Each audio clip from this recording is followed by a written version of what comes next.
આજે મારી સ્કૂલમાં મારે વહેલા રજા પડી ગઈ હતી. જ્યારે હું ઘરે આવ્યો તો મેં જોયું કે બહાર કોઈની ગાડી પડી છે. મને લાગ્યું કે ઘરે કોઈ મહેમાન આવ્યો હોય છે. મેં અંદર જઈને જોયું તો મને કોઈ દેખાણું નહીં. હું મારા કાકીના રૂમ તરફ ગયો. ત્યાં મને એક પુરુષનો અવાજ સંભળાયો. મેં દરવાજો ખોલવાની કોશિશ કરી, પણ તે અંદરથી બંધ હતો. મેં બારીમાંથી જોયું તો અંદરનો નજારો જોઈને હું હેરાન થઈ ગયો. મારા કાકી તેની સાથે. આ 1 વર્ષ પહેલાની વાત છે. મારા મમ્મી પપ્પા એક અકસ્માતની અંદર મૃત્યુ પામ્યા હતા. હું બિલકુલ એકલો થઈ ગયો હતો. જ્યારે મારી ઉંમર 17 વર્ષની હતી. મારા કાકા કાકી હતા, પણ તે બીજા શહેરમાં રહેતા હતા. મમ્મી પપ્પા ગુજરી ગયા પછી મારા કાકા કાકી મને સહારો આપ્યો અને તે મને તેની સાથે લઈ ગયા. તેણે કહ્યું કે આજથી તું મારો છોકરો છે અને અમે બંને તારા માતા પિતા છીએ. કાકા મને ખૂબ જ વહાલ કરતા હતા. તેણે મને ક્યારેય એવું નથી લાગવા દીધું કે હું અનાથ છું. મારા કાકાના લગ્નને 5 વર્ષ થઈ ગયા હતા, પણ તેને કોઈ સંતાન નહોતું. તેણે મોટી હોસ્પિટલની અંદર પોતાનો ઈલાજ કરાવ્યો, પરંતુ ડૉક્ટરે તેને સાફ કહી દીધું હતું કે તમારી પત્નીમાં એટલે કે મારા કાકીમાં કોઈ એવી બીમારી છે જેને કારણે તે મા બનવાનું સુખ આજીવન પામશે નહીં. પરંતુ મારા કાકી આ વાત માનવા માટે તૈયાર નહોતા.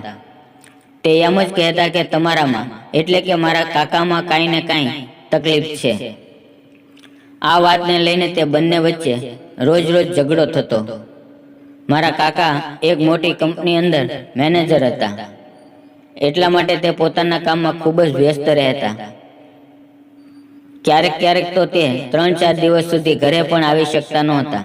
મારા કાકી જોવામાં ખૂબ જ સુંદર હતા અને તેને મજાક કરવાની આદત હતી. જ્યારે મારા કાકા ઘરે ના હોય ત્યારે તે મારી સાથે હસી મજાક કરવા લાગતા. આમ જ જિંદગીના દિવસો વીતી રહ્યા હતા.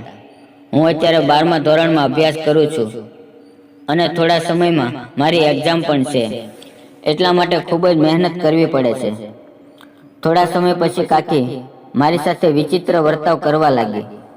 ક્યારેક તો તે મારી સાથે એવી વાતો કરતા કે તેને સાંભળીને મને શરમ આવતી.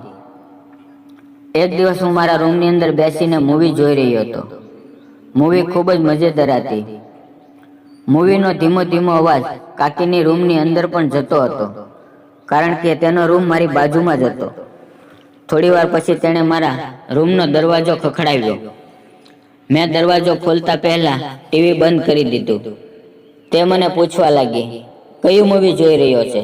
મેં કહ્યું, એક નવું મૂવી હતું, તે હું જોઈ રહ્યો હતો. તેણે મને કહ્યું, તું મૂવી જોવા તેનો મને કોઈ વાંધો નથી, પણ અવાજ થોડો ધીમો રાખ. અને તે કહેવા લાગી કે મૂવી ચાલુ કર, ચાલ આપણે બંને જોઈએ. મેં ટીવી ચાલુ કર્યું અને તે મારી પાસે બેસીને મૂવી જોવા લાગી. હું થોડો ખસીને બાજુ પર ગયો તો તે પણ ખસીને ફરીવાર મારી બાજુ એટલે કે મારી નજીક આવી ગયા. હું કાંઈ બોલી શકતો નહોતો.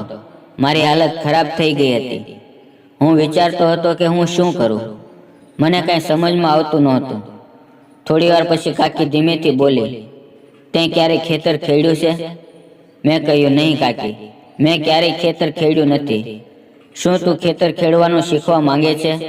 મિત્રો, મને ખેતી કરવાની તો ઈચ્છા હતી, પણ હું ખૂબ જ ડરી ગયો હતો અને ડરનું કારણ તમે સમજો છો.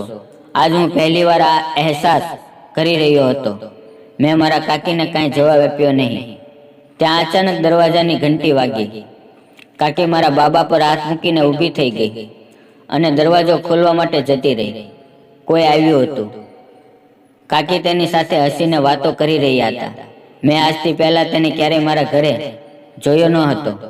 કાકી તેની સાથે પોતાના રૂમમાં જતા રહ્યા અને અંદરથી દરવાજો બંધ કરી દીધો. મને નવાઈ લાગી કે તેની સાથે શા માટે અંદર ગયા હશે. લગભગ 30 મિનિટ પછી તે બંને રૂમની બહાર આવ્યા અને પછી તે આદમી જતો રહ્યો. મેં કાકીને પૂછ્યું તો તે કોણ હતું? તો કાકી મને કહેવા લાગ્યા કે તે મારો જૂનો સ્કૂલનો દોસ્ત હતો. તે ક્યારેક મને મળવા માટે આવી જાય છે. હવે રાત થઈ ગઈ હતી. કાકીએ કહ્યું, તને જમવાનું આપી દઉં? તો મેં કહ્યું, કાકાને આવી જવા દો, પછી આપણે બધા સાથે જમશું. તો મારા કાકી કહેવા લાગ્યા કે આજે તે ઘરે આવવાના નથી, તેને કંપનીના કામ માટે બહાર જવાનું છે. પછી મેં અને કાકીએ સાથે ભોજન કર્યું. મારી નજર વારંવાર કાકી ઉપર જતી હતી. તે ખૂબ જ સુંદર હતા. તેણે આજે સુંદર મજાનો પંજાબી ડ્રેસ પહેર્યો હતો. તેની અંદર તે પરી જેવા લાગતા હતા. જમ્યા પછી હું સૂવા માટે જતો રહ્યો. રાત્રે મને કંઈક અવાજ આવવા લાગ્યો. એવું લાગતું હતું કે કોઈ પુરુષ બોલે છે. હું મારા રૂમમાંથી બહાર આવ્યો. મેં જોયું કે કાકીનો દરવાજો થોડો ખુલ્લો હતો. હું ધીમે ધીમે રૂમની પાસે ગયો અને મેં નજર કરી તો જે સવારે આવ્યો હતો તે જ આદમી અત્યારે કાકીના રૂમમાં હતો.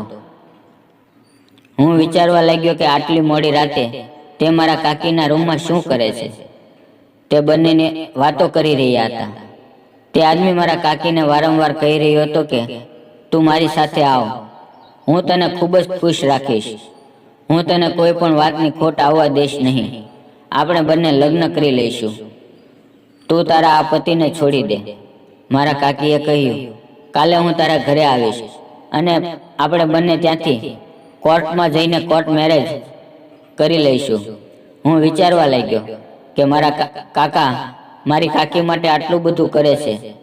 તે તેને જે જોઈએ તે દરેક વાતનું ધ્યાન રાખે છે અને મારા કાકી મારા કાકાની પીઠ પાછળ તેને દગો આપી રહી છે. તેની વાત સાંભળ્યા પછી હું મારા રૂમમાં ગયો અને સૂવાની કોશિશ કરવા લાગ્યો. સવારે જ્યારે હું જાગ્યો ત્યારે મારા કાકા ઘરે આવી ગયા હતા. મેં વિચાર્યું કે આજે હું મારા કાકાને બધું જ જણાવી દઈશ કે તમે ન હોવ ત્યારે ઘરમાં શું થાય છે. હું મારા કાકાની બધી જ વાતો મારા કાકાને કહી દઈશ. મેં જોયું કે મારા કાકી બાથરૂમની અંદર સ્નાન કરવા માટે જતા રહ્યા છે. ત્યારે હું મારા કાકાની પાસે ગયો તો મારા કાકા કહેવા લાગ્યા શું વાત છે દીકરા. મેં મારા કાકાને કહ્યું કાકા મારા કાકી તમારી સાથે દગો કરી રહ્યા છે. તો તેણે મને કહ્યું તું શું બોલે છે તેનું તને ભાન છે. તો મેં કાકાને કહ્યું કાલે સવારે એક આદમી આપણા ઘરે આવ્યો હતો. મારા કાકી તેને પોતાની સાથે રૂમમાં લઈ ગયા. જ્યારે તે 30 મિનિટ પછી બહાર આવ્યો તો મેં તેને પૂછ્યું તો તે કહેવા લાગ્યા કે તે તેના સ્કૂલનો જૂનો મિત્ર છે અને જ્યારે રાતે બધા લોકો સૂઈ ગયા ત્યારે તે પાછો આવ્યો. મેં તેની છુપાઈને બધી વાતો સાંભળી. મારા કાકી તમારી સાથે છૂટાછેડા લેવાની વાત કરી રહ્યા હતા. તો મારા કાકાએ મને કહ્યું આ વાતનો શક મને પહેલા પણ હતો, કારણ કે મેં પણ એક વખત તે આદમીને જોયો હતો અને ત્યારે તારા કાકી કહી રહી હતી કે તે તેનો ભાઈ છે. થોડી વાર પછી કાકી સ્નાન કરીને બહાર આવ્યા તો તે મને કહેવા લાગી કે તારા કાકા ક્યાં ગયા છે. તો મેં કહ્યું કે તે બહાર ગયા છે અને સાંજે આવશે. સાંજે હું અને કાકી જમી રહ્યા હતા ત્યારે મારા કાકા આવ્યા અને તેની સાથે એક વકીલ પણ હતો. મારા કાકાએ મારા કાકીને છૂટાછેડાના કાગળ ઉપર સહી કરાવી અને કાકીને છૂટાછેડા આપી દીધા અને ઘરેથી કાઢી મૂક્યા. આટલું થયા પછી પણ મારા કાકીને જરાય પસ્તાવો નહોતો. તે હસતા હસતા ઘરેથી ચાલ્યા ગયા. મારા કાકાએ પણ રાહતનો શ્વાસ લીધો. મને અફસોસ એ વાતનો રહ્યો કે કાકી મને ખેતર ખેડવાનું શીખવી રહ્યા હતા અને હું ખેતર ખેડવા માંગતો પણ હતો, પણ પૂરો મામલો તે અજાણ્યા માણસે બગાડી નાખ્યો. જો તે 1 કલાક મોડો આવ્યો હોત તો હું આજે ખેતર ખેડતા શીખી ગયો હોત. લાગે છે કે મારા કાકીનું ખેતર ખેડવાનું મારા નસીબમાં નહોતું. મિત્રો, વિડીયો પસંદ આવ્યો હોય તો વિડીયોને લાઈક અને ચેનલને સબસ્ક્રાઈબ જરૂર કરજો. વિડીયોમાં આવેલા નામ, પાત્ર અને ઘટના ફક્ત કાલ્પનિક છે. તેનો કોઈ પણ વ્યક્તિ સાથે સંબંધ નથી. આ વાર્તા ફક્ત અને ફક્ત મનોરંજન માટે બનાવવામાં આવેલી છે. વિડીયોને પૂરેપૂરો જોવા બદલ તમારા સૌનો ખૂબ ખૂબ ધન્યવાદ.